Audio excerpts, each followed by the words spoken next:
It was the ultimate mismatch in naval warfare. A single outgunned destroyer alone on a vast and hostile sea, and bearing down upon it the overwhelming might of an entire enemy battle line.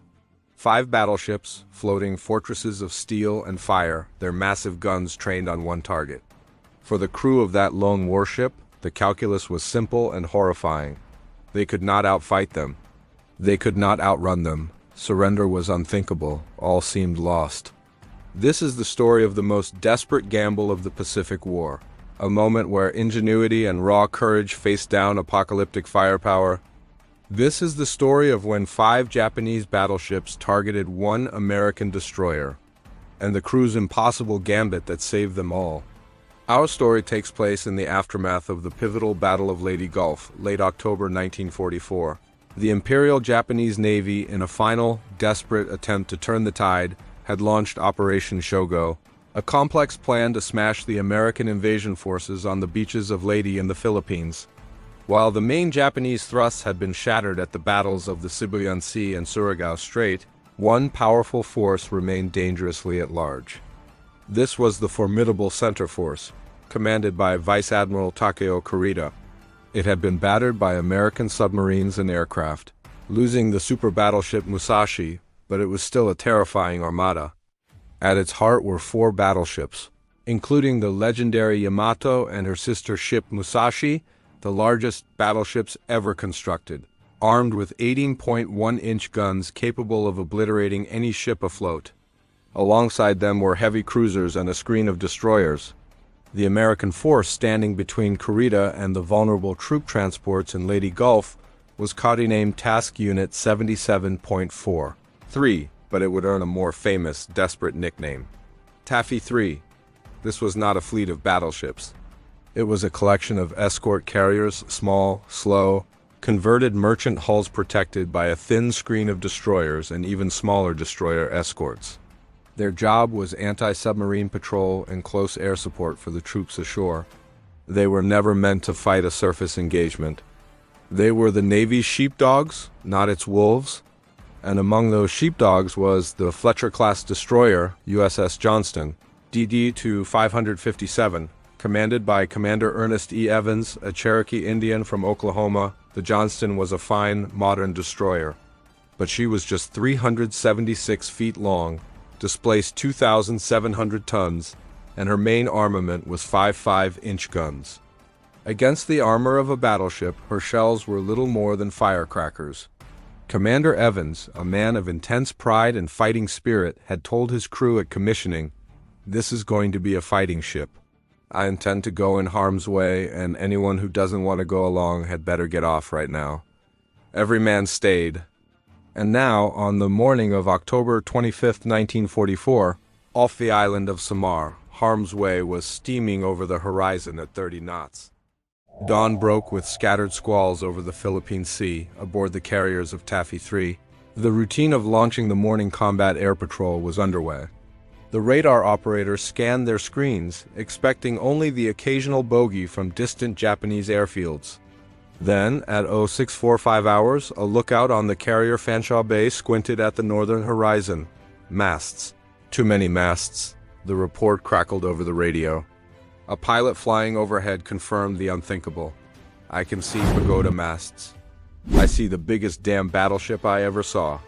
It was Admiral Kurita's center force. They had transited the San Bernardino, straight undetected under cover of darkness, and now emerged, perfectly positioned to annihilate Taffy 3 and then sweep into Leyte Gulf. The American task unit was caught utterly by surprise. On the bridge of the Johnston, Commander Evans saw the nightmare materialize. The massive silhouettes of the battleships Yamato, Nagato, Kongo, and Haruna were unmistakable. Alongside them were at least 6 heavy cruisers and over a dozen destroyers. The largest guns in the world were now turning in their direction. A paralyzing fear gripped the men of Taffy 3. This was not a fight. It was a predestined slaughter. The Japanese battleships opened fire at a range of over 17 miles. The first salvos were towering geysers of water, colored with dye markers red, yellow, green as the different ships adjusted their fire. The 14 and 16-inch shells tore through the air with a sound described as freight trains passing overhead. The sea around the slow-turning escort carriers began to boil with near misses. On the Johnston, without waiting for orders from the task unit commander, Commander Evans made a decision that defined the coming battle. He called for flank speed. The destroyer's engines roared, pushing her past 35 knots. He ordered the crew to prepare to attack major portion of Japanese fleet. It was a suicidal command. But Evans understood the only chance for the carriers and for the thousands of men on the transports in the Gulf was to buy time. The Johnston would charge.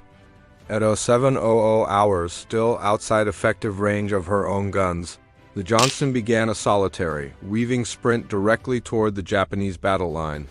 She was a lone terrier charging a pack of lions. Japanese shells began to walk closer. A salvo from a heavy cruiser landed close enough to shred the Johnston's port side, killing men in the engine room and knocking out her fire control radar. Evans, wounded by shrapnel, remained on the bridge, his uniform torn and bloody. By 0710 hours, the Johnston had closed to within 10,000 yards of the leading Japanese heavy cruisers. Evans gave the order. Her 5.5-inch guns began firing as rapidly as they could, aiming for the superstructures of the nearest cruiser, the Kumano.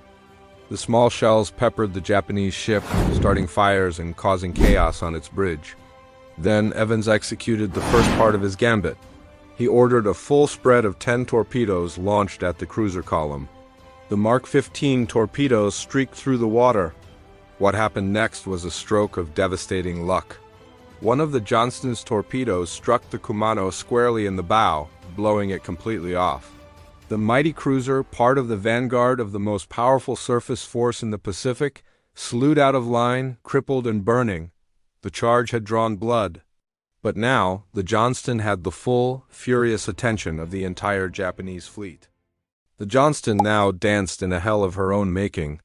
Having made her torpedo run, she turned away, shrouding herself in a thick, oily smokescreen to cover the retreating carriers. But she was alone in a storm of steel. Shells of every caliber 18-inch from the Yamato, 16-inch, 8-inch rained down around her. Evans jinked the ship violently, ordering hard turns to port and starboard every 30 seconds, a pattern designed to throw off the enemy's aim. But no amount of seamanship could last forever in such a maelstrom. At 0730 hours, the battleship Congo found the range. A full salvo of 14-inch shells straddled the Johnston. 3 shells struck home with cataclysmic force. One devastated the bridge, killing most of the officers and mangling Commander Evans's left hand. Another wrecked the engine room, cutting the ship's speed in half. The third knocked out the after torpedo mount and a gun mount. The Johnston was now a maimed creature, bleeding steam and fuel, her speed dropping to 17 knots. Communications were gone. Steering was manual, requiring teams of men to muscle the rudder with chains. One engine was dead. Yet, through the smoke and chaos, the crew fought on. The remaining gunners, loading by hand as power failed, kept up a rapid fire on any target they could see. Medics dragged the wounded below, while damage control parties fought raging fires, their bodies blackened by smoke and oil. By 0800 hours, the situation seemed utterly hopeless. The Johnston was dead in the water for several minutes, a sitting duck. The Japanese heavy cruisers Haguro and Tone closed in for the kill like wolves moving in on a wounded stag. They began to circle, firing deliberate, murderous salvos into the stricken destroyer. From the wreckage of his bridge, Evans saw the end approaching. Yet he also saw the other destroyers of Taffy 3, the Hole and the Heermen bravely launching their own suicidal attacks. He saw the destroyer escort Samuel B. Roberts charging a heavy cruiser at point-blank range, her single 5-inch gun firing so fast its crew nicknamed it the destroyer escort that fought like a battleship. But the Johnston could no longer charge. Her gambit had been to attack, to disrupt, to buy minutes. Those minutes had been bought at a terrible price. Now she could only fight a stationary last stand. Japanese shells tore new holes in her hull. A hit amidships killed dozens of men in an instant. The order was given to abandon ship. Men began to go over the side into the oil-slicked, shell-churned water. Commander Evans, last seen handing his own life jacket to a wounded sailor, was never seen again. Then, at the moment of her death, the Johnston performed one final unbelievable act. A Japanese destroyer squadron, the Yukikaze, Hamikaze, and Isakaze, broke from the main force and attempted to flank the American carriers. The Johnston, though listing and sinking, still had one gun mount operable. The gun captain, despite having no power and facing imminent sinking, manually trained his last 5-inch gun around. He fired shell after shell at the closing Japanese destroyers, forcing them to turn away and abandon their torpedo run. The sinking ship was still fighting, still protecting her carriers. At 0945 hours, after nearly 3 hours of continuous combat, the USS Johnston rolled over and sank beneath the waves of the Philippine Sea. Of her crew of 327 men, only 141 would be pulled from the water days later, many having survived shark attacks, thirst, and further Japanese attacks. Commander Ernest Evans was among the 186 lost. But the story of the Johnston is not merely a tale of a ship sinking. It is the story of how her sacrifice and the sacrifice of the entire screen of Taffy 3 created a psychological turning point so profound it altered the course of the battle and saved the invasion of Leyte. As the Johnston, Hull, and Samuel B. Roberts charged and weaved and fought with insane bravery, they created a picture of such furious, aggressive defense that Admiral Kurita was completely deceived. The ferocity of the destroyer attacks, the relentless strafing and bombing from the escort carriers, aircraft which were even dropping depth charges and firing machine guns at armored warships convinced Kurita he was not fighting a mere escort group. He believed he had stumbled upon the main body of the American Third Fleet, the fast carriers and their powerful escorts. The audacity of the American defense was its own weapon. The Japanese commanders, expecting a routed enemy, instead faced a pack of maddened hornets attacking with no regard for their own survival.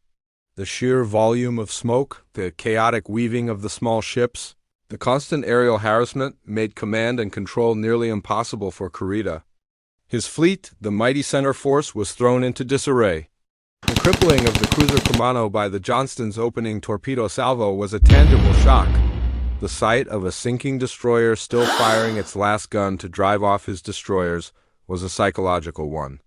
By 0915 hours, after hours of what should have been a simple massacre, Kurita made a fateful decision. He believed stronger American forces were converging on him. His fleet was scattered, his timetable broken. He had lost 3 heavy cruisers sunk and several more damaged to the combined efforts of the tin cans and aircraft. The prize of Leyte Gulf lay just over the horizon, but the cost, in his mind, had become too high. At 0925 hours, he stunned his own staff by issuing the order, "Cease action, assemble the force." Head north. The 5 battleships, including the invincible Yamato, turned away. The pressure on the surviving carriers of Taffy 3 lifted as if by a miracle. The gambit had worked. The suicidal charges, the smoke, the relentless, desperate aggression of ships like the Johnston had created an illusion of strength where there was only fragility. They had bluffed the master of the Imperial Japanese Navy's battleship fleet. They had not won by force of arms, but by force of will. The Battle of Samar, the final phase of Leyte Gulf, ended with the retreat of the Japanese center force. The American escort carriers and their screen had suffered terribly. 2 escort carriers, the Gambier Bay and St. Lo, were sunk. The destroyers Johnston and Hull and the destroyer escort Samuel B. Roberts were lost. Over 1,000 American sailors died in the engagement. But they had achieved the impossible. They had protected the invasion force in Leyte Gulf. Not a single transport or troopship was touched by Kurita's guns. The legacy of the USS Johnston and her crew is one of the most celebrated in American naval history. For his conspicuous gallantry and intrepidity at the risk of his life above and beyond the call of duty, Commander Ernest E. Evans was posthumously awarded the Medal of Honor, the first Native American in the U.S. Navy to receive the nation's highest award for valor. The Johnston herself was awarded the Presidential Unit Citation. But perhaps the most powerful testimony came from the enemy. Captain Tamechi Hara of the Japanese destroyer Shiger, a survivor of many battles, later wrote of the American destroyers at Samar, "The enemy destroyers executed a most fearless and desperate attack. Their performance was unsurpassed for sheer daring. The crew's gambit to charge directly into the teeth of the enemy, to fight with everything until there was nothing left, to create confusion and doubt at all costs, was not born of a complex tactical manual. It was born of the understanding that sometimes courage is the only strategy left. It saved not just their comrades on the carriers, but potentially the entire strategic footing of the Philippines campaign. This was the story of the USS Johnston at the Battle off Samar, a defiant stand against impossible odds where the spirit of a crew turned certain destruction into a legendary victory. This was just one of countless untold stories from the Second World War. Subscribe to World War II Records as we continue to bring these forgotten chapters of history back to life.